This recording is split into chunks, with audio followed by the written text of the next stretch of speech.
ओम शांति। प्रातः मुरली। ओम शांति। बाप दादा 5/9/2024 के परमात्मा मधुर महाभाग।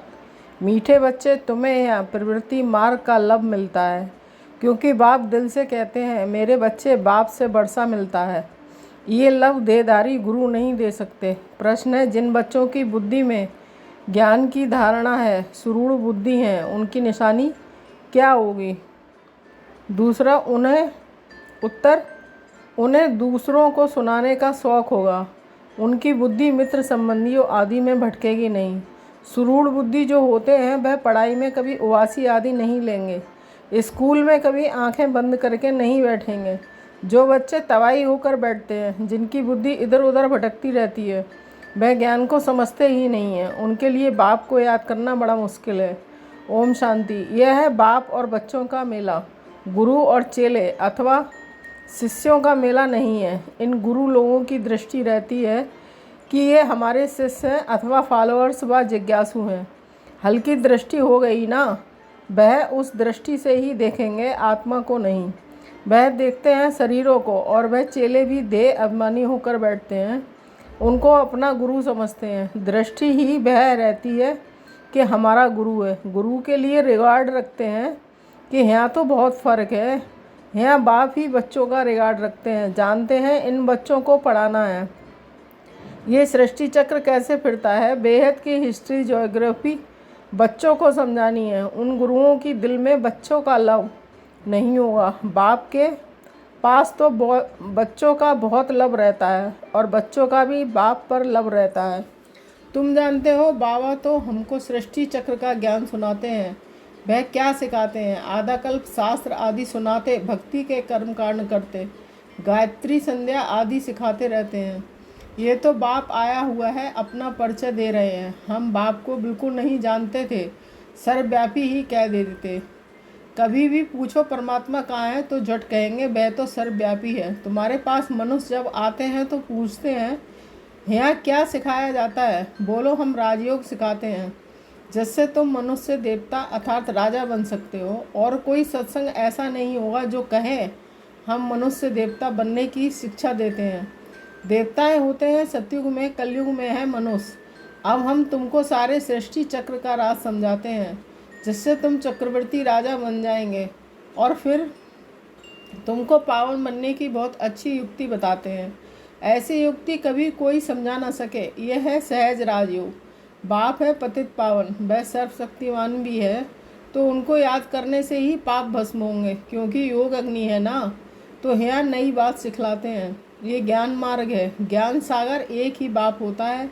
ज्ञान और भक्ति अलग अलग है। ज्ञान सिखाने के लिए बाप को आना पड़ता है, क्योंकि वही ज्ञान का सागर है। वह खुद आकर अपना परिचय देते हैं कि मैं सबका बाप हूँ। ब्रह्मा के द्वारा सारी सृष्टि को पावन बनाता हूँ। पावन दुनिया है सतयुग, पतित दुनिया है कलयुग। तो सतयुग आदि, कलयुग अंत का, यह है संगम युग। इनको लीप युग कहा जाता है। इसमें हम जंप मारते हैं कहाँ? पुरानी दुनिया से नई दुनिया में जंप मारते हैं। वह तो सीढ़ी से आहिस्ते आहिस्ते नीचे उतरते आए हैं।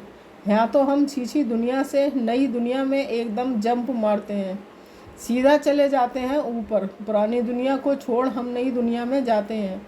यह है बेहद की बात। बेहद की पुरानी दुनिया में ढेर मनुष्य हैं, नई दुनिया में तो बहुत थोड़े मनुष्य होते हैं।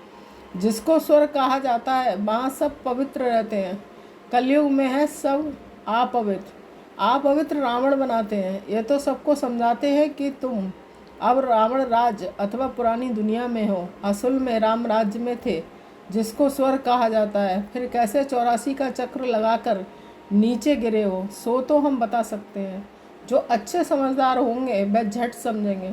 जिसको बुद्धि में नहीं आएगा, वह तो तवाई के मिसल इधर उधर देखते रहेंगे, अटेंशन से सुनेंगे नहीं। कहते हैं ना, तुम तो जैसे तवाई हो। सन्यासी लोग भी जब कथा बैठ सुनाते हैं तो कोई झुटका खाते हैं या अटेंशन और की तरफ जाता रहता है, तो अचानक उनसे पूछते हैं क्या सुनाया।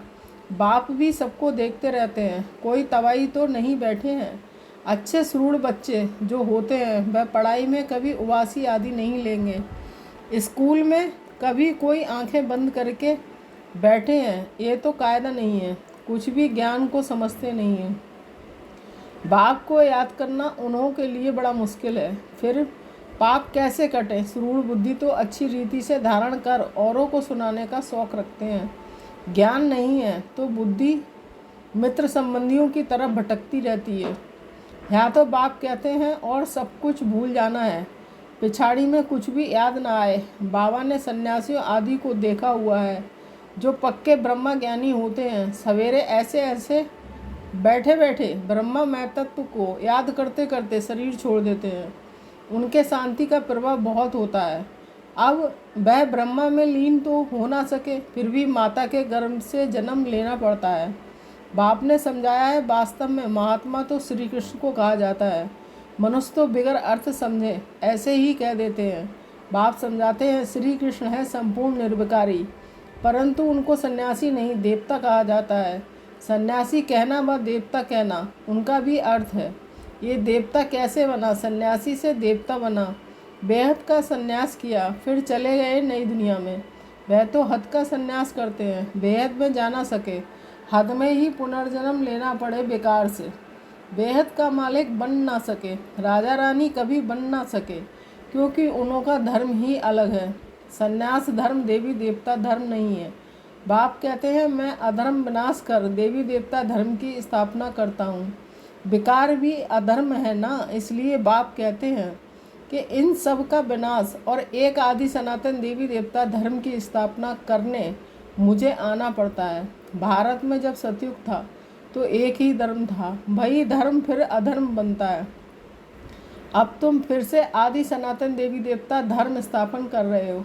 जो जितना पुरुषार्थ करेंगे उतना ऊंच पद पाएंगे। अपने को आत्मा निश्चय करना है।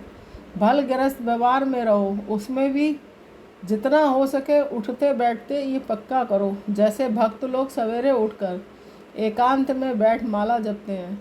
तुम तो सारे दिन का हिसाब निकालते हो, फलाने समय इतनी याद रही, सारे दिन में इतना समय याद रही, टोटल निकालते हो। वह तो सवेरे उठकर माला फेरते हैं। भल कोई सच्चे भक्त नहीं होते हैं। कईयों की बुद्धि तो बाहर कहाँ कहाँ भटकती रहती है। अभी तुम समझते हो भक्ति से फ़ायदा कुछ भी नहीं मिलना है। ये तो है ज्ञान जिससे बहुत फ़ायदा होता है। अभी तुम्हारी है चढ़ती कला। बाप घड़ी घड़ी कहते हैं मन मनावो। गीता में भी अच्छा रहे, परंतु उसका अर्थ कोई भी सुना नहीं सकेंगे, जवाब देने आएगा नहीं। वास्तव में उसका अर्थ लिखा हुआ भी है। अपने को आत्मा समझ, देह के सब धर्म छोड़, मामेकम याद करो। भगवान वाच है ना, परंतु उनकी बुद्धि में है श्री कृष्ण भगवान। ये तो देदारी पुनर्जन्म में आने वाला है ना, उनको भगवान कैसे कह सकते हैं? तो सन्यासी आदि किसी की भी दृष्टि बाप और बच्चों की नहीं हो सकती है। भल गांधी जी को बापूजी कहते थे, परंतु बाप बच्चे का संबंध नहीं कहेंगे। वह तो फिर भी साकार हो गया ना। तुमको तो समझाया है कि अपने को आत्मा समझ। इसमें जो बाप बैठा है वह है बेहद का बापूजी। लौकिक और पारलौकिक दोनों बाप से वर्षा मिलता है। बापूजी से तो कुछ भी नहीं मिला। अच्छा, भारत की राजधानी वापस मिली, परंतु ये वर्षा तो नहीं कहेंगे। सुख मिलना चाहिए ना। वर्षे होते ही हैं दो, एक हद के बाप का, दूसरा बेहद के बाप का। ब्रह्मा से भी कोई वर्षा नहीं मिलता है। भल सारी प्रजा का वह पिता है। उनको कहते हैं ग्रेट ग्रेट ग्रैंड फादर। वह खुद कहते हैं कि मेरे से तुमको कुछ भी वर्षा नहीं मिलता, जबकि ये खुद कहते हैं मेरे से वर्षा नहीं मिल सकता। तो उस बापूजी से फिर क्या वर्षा मिल सकेगा? कुछ भी नहीं। अंग्रेज़ तो चले गए, अभी क्या है? भूख हड़ताल, पिकेटिंग, स्ट्राइक आदि होती रहती है। कितनी मारामारी होती रहती है, कोई का डर नहीं है। बड़े बड़े ऑफिसर्स को भी मार देते हैं। सुख के बजाय और दुख है। तो बेहद की बात यहाँ ही है। बाप कहते हैं पहले पहले तो ये पक्का निश्चय करो कि हम आत्मा हैं, शरीर नहीं। बाप ने हमको अडॉप्ट किया है, हम अडॉप्टेड बच्चे हैं। तुमको समझाया जाता है बाप ज्ञान का सागर आया है और सृष्टि चक्र का राज समझाते हैं, दूसरा कोई समझा ना सके। बाप कहते हैं देह सहित देह के सब धर्मों को भूल मामेकम याद करो। सतो प्रधान जरूर बनना पड़ेगा। ये भी जानते हो पुरानी दुनिया का विनाश तो होना ही है। नई दुनिया में बहुत थोड़े होते हैं। कहाँ इतनी करोड़ों आत्माएं और कहाँ 9 लाख। इतने सब कहाँ जाएंगे। अब तुम्हारी बुद्धि में है कि हम सब आत्माएं ऊपर में थीं, फिर यहाँ आई हैं पार्ट बजाने। आत्मा को ही एक्टर कहेंगे। आत्मा एक्ट करती है इस शरीर के साथ। आत्मा को आर्गन्स तो चाहिए ना। आत्मा कितनी छोटी है, 84 लाख जन्म है नहीं। हर एक अगर 84 लाख जन्म ले, फिर पार्ट रिपीट कैसे करेंगे। याद नहीं रह सकता, स्मृति से बाहर चला जाए। 84 जन्म भी तुमको याद नहीं रहते हैं, भूल जाते हो। अब तुम बच्चों को बाप को याद कर पवित्र जरूर बनना है। इस योग अग्नि से विक्रम विनाश होंगे, ये भी निश्चय है। बेहद के बाप से बेहद का बरसा हम कल्प लेते हैं। अब फिर स्वर्गवासी बनने के लिए बाप ने कहा है कि मामेकम याद करो, क्योंकि मैं ही पतित पावन हूँ। अपने बाप को पुकारा है ना, तो अब बाप आए हैं पावन बनाने। पावन होते हैं देवता, पतित होते हैं मनुष्य। पावन बनकर फिर शांति धाम में जाना है। तुम शांति धाम जाना चाहते हो या सुखधाम आना चाहते हो। सन्यासी तो कहते हैं सुख काकविष्टा के समान है, हमको शांति चाहिए। तो वो सतयुग में भी कभी आ नहीं सकेंगे। सतयुग में था प्रवृत्ति मार्ग का धर्म। देवता निर्विकारी थे, वही पुनर्जन्म लेते लेते पतित बनते हैं। अब बाप कहते हैं निर्विकारी बनना है, स्वर्ग में चलना है, तो मुझे याद करो, तो तुम्हारे पाप कट जाएंगे, पूर्ण आत्मा बन जाएंगे। फिर शांति धाम सुखधाम में जाएंगे। वहाँ शांति भी थी, सुख भी था। अभी है दुखधाम। फिर बाप आकर सुखधाम की स्थापना करते हैं। दुखधाम का विनाश चित्र भी सामने है। बोलो अभी तुम कहाँ खड़े हो। अभी है कलयुग का अंत, विनाश सामने खड़ा है। बाकी जाकर थोड़ा टुकड़ा रहेगा, इतने खंड तो वहाँ होते नहीं। ये सब वर्ल्ड की हिस्ट्री ज्योग्राफी बाप ही बैठ समझाते हैं। ये पाठशाला है। भगवान वाच पहले पहले बाप का परिचय देना पड़ता है। अभी कलयुग है, फिर सतयुग में जाना है। वहाँ तो सुख ही सुख होता है। एक को याद करना है, वह है आप बेचारी याद। शरीर को भी भूल जाना है। शांति धाम से आए हैं, फिर शांति धाम में जाना है। वहाँ पतित कोई जा ना सके। बाप को याद करते करते पावन बन तुम मुक्ति धाम में चले जाएंगे। ये अच्छी रीति बैठ समझाना पड़ता है। आगे इतने सब चित्र थोड़े ही थे, बिगड़ चित्र भी नटशैल में समझाया जाता था। इस पाठशाला में मनुष्य से देवता बन जाना है। ये है नई दुनिया के लिए नॉलेज। वह बाप ही देंगे ना, तो बाप की दृष्टि रहती है बच्चों पर। हम आत्मा को पढ़ाते हैं, तुम भी समझाते हो। बेहद का बाप हमको समझाते हैं। उनका नाम है शिव बाबा। सिर्फ बेहद का बाबा कहने से भी मूंझ जाएंगे, क्योंकि बाबाएं भी बहुत हो गए हैं। म्यूनिसपालिटी के मेयर को भी कहते हैं बाबा। बाप कहते हैं मैं इसमें आता हूँ, तो भी मेरा नाम शिव ही है। मैं इस रथ के द्वारा तुमको नॉलेज देता हूँ। इनको अडॉप्ट किया है, इनका नाम रखा है प्रजापिता ब्रह्मा। इनको भी मेरे से वर्षा मिलता है। अच्छा मीठे मीठे सिकीलदे बच्चों के प्रति माता पिता बाप दादा का याद प्यार, गुड मॉर्निंग, नमस्ते नमस्ते। रूहानी बाप की रूहानी बच्चों को नमस्ते। हम रूहानी बच्चों की रूहानी माता पिता बाप दादा को याद प्यार, गुड मॉर्निंग, नमस्ते नमस्ते। शुक्रिया बाबा, शुक्रिया। धारणा के लिए मुख्य सार 1 पॉइंट। अभी पुरानी दुनिया से नई दुनिया में जंप देने का समय है, इसलिए इस पुरानी दुनिया से बेहद का संन्यास करना है। इसे बुद्धि से भूल जाना है। 2 पॉइंट, पढ़ाई पर पूरा अटेंशन देना है। स्कूल में आंखें बंद करके बैठना है। ये कायदा नहीं है, ध्यान रहे। पढ़ाई के समय बुद्धि इधर उधर ना भटके, उवासी ना आए। जो सुनते जाए वह धारण होता जाए। वरदान, रूहानी नशे द्वारा पुरानी दुनिया को भूलने वाले स्वराज सो विश्वराज अधिकारी भव। स्पष्टीकरण, संगम युग पर जो बाप के वर्षे के अधिकारी हैं, वही स्वराज और विश्वराज अधिकारी बनते हैं। आज स्वराज है, कल विश्व का राज होगा। आजकल की बात है।